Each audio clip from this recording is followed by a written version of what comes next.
Well, hey, folks, how y'all doing? Welcome back, an old man in the land of grills. I tell you, we had another day here today. Southern Wisconsin, April. It's 39 degrees. Been raining and snowing off and on all day. I gotta have me some burgers, folks, and I'll tell you what. We're gonna break out the gas grill today, and we're gonna break out the Weber Traveler, folks. When it comes to a portable gas grill, Weber. It's just, this is, in my opinion, one of the best ones out there. It's got the cast iron enamel coated grates on there. Easy up, easy down, works very nice. Let's get it fired up. Let's take a look at those burgers, and let's start thinking spring. All right, folks, if you're watching for the first time, this is kind of how I make burgers. I got about 1.25 pounds here of 80-20. I have used 90-10, and sometimes I prefer 90-10, but the store today only had 80-20. Now, people like to put cheese on the outside of their burgers. I put cheese on the inside, and this is mozzarella. I know, but it sounds goofy, but don't knock it until you try it. And then I put some onions in there because I'm putting chopped onions, this dehydrated stuff. I actually like it a lot. And then I've got this Farm 407 for seasoning. I'm seasoning the inside of my burger, not the outside of my burger. And if you're wondering what's in this stuff, and you've seen me use it quite a bit, but it's real simple: salt, black pepper, garlic, onion, and spices. And it is, I got 3 bottles of this stuff, so you know how much I like it now. I'm trying something here new. People all the time telling me how they put A1 sauce in the middle of their burgers, in their burgers themselves. So that's gonna be new for tonight. We'll let you know how that turns out. I tell you what, let's make up 3, they're gonna be bigger than a 1/3 pounder, but we're gonna make up 3 nice burgers on that. Onto the Weber Traveler it'll go. All right, so if you're asking how much A1 I put in about this little over 1 pound, I actually think I put in about 1/2 cup. And you can see it's even dark a little bit more, and you can smell it in here. So now it smells like A1. And so now I want to make my burgers, and a lot of people have some fancy burger presses and all that. I like to use 2 plates. And that way I make them the same way so we get the same thickness. I'm just taking 1 plate, flipping the other plate over, and this is going to be my gauge. And when I can't press down anymore, I'm at the right thickness. And that way they come out the same thickness every time. You can see it right there. And then you can shape it a little bit like that. I'll flip it over, take a look at it. Yeah, that's a perfect burger right there. I'll tell you what, we'll do 1 more.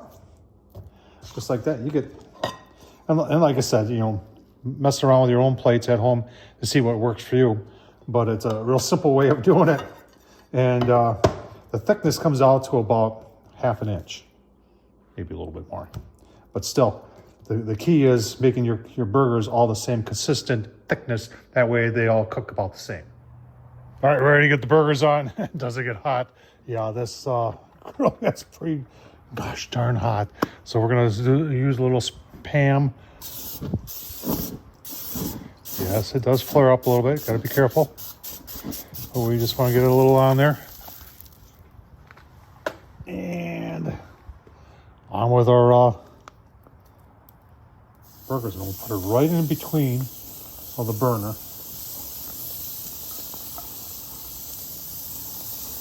And we're going to close it down. Give you a look-see in about 2 to 3 minutes. All right, probably closer to 1.5 minutes. Let's take a quick look here. Yeah. That's nice. Keep on going here, give you a look-see. Nice looking burger. Right, folks, I've already done a flip and then another flip. These burgers are going to be looking pretty gosh darn nice. Look at that. Oh man, look at that.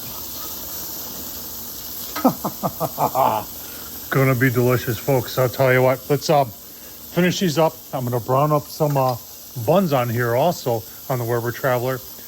Give you a look, see at the final product. All right, folks, probably just a little overcooked. I would prefer to just a little bit more pink in the middle. But and anyway, there's some pretty good juice there. It's 80-20, remember. So let's take a little taste test. If you're wondering, Secret Stadium sauce.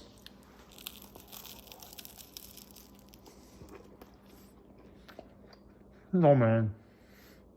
Wow. That's a good burger right there. I'll tell you what, the first taste I got was from the A1. And then I got that Farm 407 in there with spices in there, having the onion in there and the cheese in there. That's what kept, even though these are in my opinion, overcooked because the cheese was in there and the cheese kept the moisture in there. Did a great job. So folks, I'll tell you what, this is delicious. Loved it a lot. Hope you try it. Tom Horseman on YouTube. Thumbs up, leave a comment. And as always, thanks for watching.